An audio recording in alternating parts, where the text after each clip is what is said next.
सरकार को सोचना चाहिए कि केवल हिंदू धर्म के पर्व के दौरान यह सफाई कर्मचारी हड़ताल पर जाते हैं तो सरकार का एक्शन क्यों नहीं होता है। पटना नगर निगम के कर्मचारी 7 दिन से हड़ताल पर हैं, इस पे क्या कहते हैं? पटना नगर निगम के सफाई कर्मचारी 7 दिन से हड़ताल में अपने स्थायीकरण के लिए और बकाया पैसों के भुगतान के लिए हैं। और आकाश जी, आप देखिएगा कि जब जब हिंदुओं का पर्व आता है ये लोग हड़ताल पर चले जाते हैं, क्योंकि हिंदू धर्म के जो झंडेदार हैं वो सड़कों को खुद साफ कर दिया करते हैं अपने पर्व त्योहार के लिए। लेकिन सरकार को सोचना चाहिए कि केवल हिंदू धर्म के पर्व के दौरान यह सफाई कर्मचारी हड़ताल पर जाते हैं तो सरकार का एक्शन क्यों नहीं होता है। क्या ये वर्तमान सरकार हिंदू धर्म को प्रोत्साहित नहीं करना चाहती है क्या? और दूसरी बात कि स्वच्छता अभियान नरेंद्र मोदी जी का प्राथमिक काम है, प्राथमिकता के आधार पर इन्होंने किया। और महात्मा गांधी की जन्म जयंती पर महात्मा गांधी के उद्देश्यों से, महात्मा गांधी के जीवन से प्रभावित होकर नरेंद्र मोदी जी ने स्वच्छता अभियान का शुरुआत किया। बीजेपी के लोग हिंदू राष्ट्र की बात करते हैं। स्वच्छता अभियान जब शुरू हुआ था तो मुझे याद है कि बीजेपी के लोग झाड़ू और डस्टबिन लेके सड़कों पर कूड़ा करकट साफ करने के लिए आते थे, फोटो खिंचाते थे, समाचार पत्रों में प्रकाशित किया जाता था, डिबेट चलता था।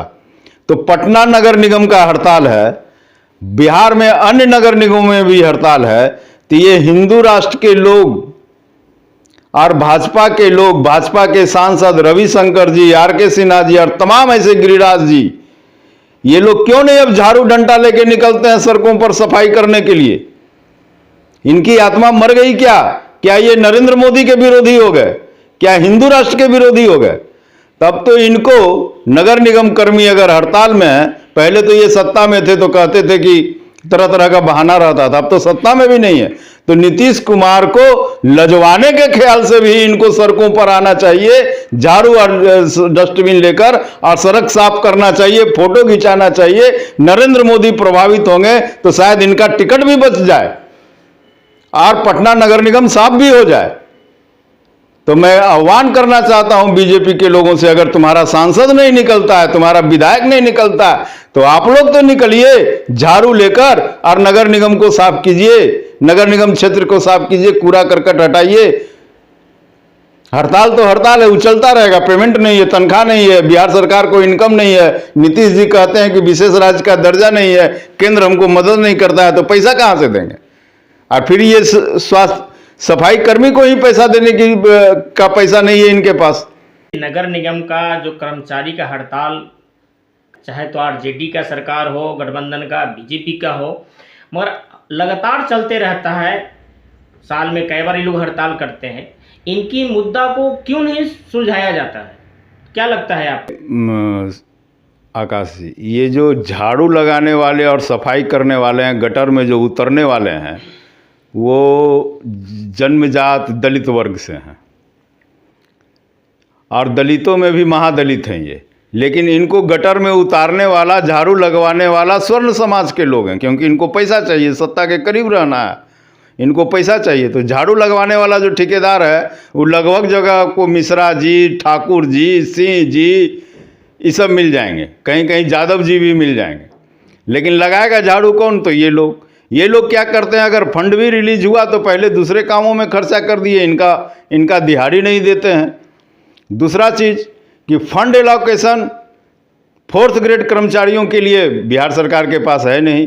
अपनी सुख सुविधा के लिए ये हर एक 3 वर्ष के बाद एक नई योजना ले आएंगे कि सांसदों को ये चाहिए, विधायकों को ये चाहिए, लेकिन 4th ग्रेड के कर्मचारियों को और दिहाड़ी मजदूरों को देने के लिए इनके पास नहीं है। कहने को सामाजिक न्याय का गठबंधन है ये, पिछड़ों, अति पिछड़ों और महादलितों का गठबंधन है ये, लेकिन ये करेंगे नहीं। और यही मूल समस्या है कि पटना नगर निगम या अन्य नगर निगमों में सफाई कर्मचारी बार बार हड़ताल पर जाते हैं। जीते हुए बीजेपी के विधायक हैं और सांसद हैं, उसके बाद भी वो सफाई कर्मचारी का न्याय नहीं मिलता है, तो सबके साथ सबके विकास थोड़ा कहना मुश्किल है। सबके साथ सबके विकास का छिपा हुआ मंत्र यह है कि देश में ब्राह्मणवादी सत्ता लागू हो, मौलानावादी सत्ता लागू हो, फादरवादी सत्ता लागू हो, जिसमें कि धार्मिक पुरुष ऊपर रहें, सत्ता के करीब रहें, और जो उच्च वर्ग के लोग हैं वो सत्ता के करीब रहें और निम्न वर्ग पर शासन करते रहें। तो शासन का पहला नियम है कि मजदूरी आधी दो, खाना भरपेट दो। ये शासन का पहला नियम है। उनको पढ़ने नहीं दो, उनके स्वास्थ्य सुविधाओं को बहाल नहीं करो। इसलिए इसी थ्योरी पर भाजपा के लोग भी काम करते हैं। स्वास्थ्य सुविधाएं महंगी है, इनके लोग मिशनरीज के स्कूल में जाएंगे और बाहर निकलेंगे तो इनका बाप, उन बच्चों का बाप कहेगा कि भारत को हिंदू राष्ट्र बनाना है, जय श्री राम, राज तिलक की करो तैयारी, आ रहे हैं भगवाधारी। अब बच्चे को पढ़ा कहाँ रहे हैं? तो मिशनरीज स्कूल में। उस मिशनरीज स्कूल में जो राष्ट्रीय ध्वज का अपमान करता है। दूसरा ये करेंगे क्या, स्वास्थ्य सुविधाओं को महंगा कर दिए। इनके तमाम आरएसएस के जो भी बिहार में सुप्रसिद्ध डॉक्टर हैं आरएसएस से जुड़े हुए हैं, इनके क्लिनिक में सबसे महंगी सुविधा मिलती है, चिकित्सा सुविधा मिलती है। तो चिकित्सा महंगा, स्वास्थ्य महंगा, मजदूरी आधा, अब भरपेट खाना। ये खिचड़ी परोस परोस के खिलाएंगे। जाएंगे दुकानों में तो तिलक चंदन लगाए हुए लोग गरीबों को भोजन करते हुए नजर आएगा। यानी केवल पेट भरो और काम करो, यह शोषण की नीति है। और इसी शोषण की नीति पर सबका साथ सबका विकास भाजपा करती है। बिहार में कहा जाता है गरीबों के नेता पूर्व मुख्यमंत्री लालू यादव जी हैं, लेकिन लालू यादव जी के राज में भी नगर निगम कर्मचारियों का जो समस्या था उनका निदान नहीं हुआ। इस पे क्या कहते हैं? अच्छा, मैं लालू जी के राज, पहला जो राज था, तो कहने को तो ये कहते हैं कि चारा घोटाला में हम व्यस्त हो गए, फंसा दिया हम लोगों को। लेकिन उनके शासन काल में उनके 2 साले मतलब परिवार के लोग दबंग थे। और अभी बेटों का भविष्य देखना है। सामाजिक न्याय इनके परिवार के पास, चौखट के पास जाकर बंद हो जाती है। तो लालू यादव ने अगर मुंह दिया तो आर्थिक ताकत नहीं दिया, क्योंकि ये सामंतवादी लोगों से घिरे हुए हैं। ये 9 सामंत हैं पिछड़े वर्ग के। तो इसलिए ये मजदूरों के बारे में क्या सोचेंगे, स्वास्थ्यकर्मी के बारे में क्या सोचेंगे? ये नहीं सोच पाएंगे, केवल बोल पाएंगे। ये लास्ट सवाल सर, माननीय मुख्यमंत्री नीतीश कुमार जी कहते हैं कि दलित, पिछड़ा, महादलित के साथ हम चलते हैं और विकास पुरुष कहे जाते हैं। तो क्या लगता है आपको, नगर निगम के जो कर्मचारी हैं उनके साथ न्याय या विकास नहीं होना चाहिए? पहचान और प्रचार के हथकंडे को नीतीश कुमार पूरी तरह से जानते हैं।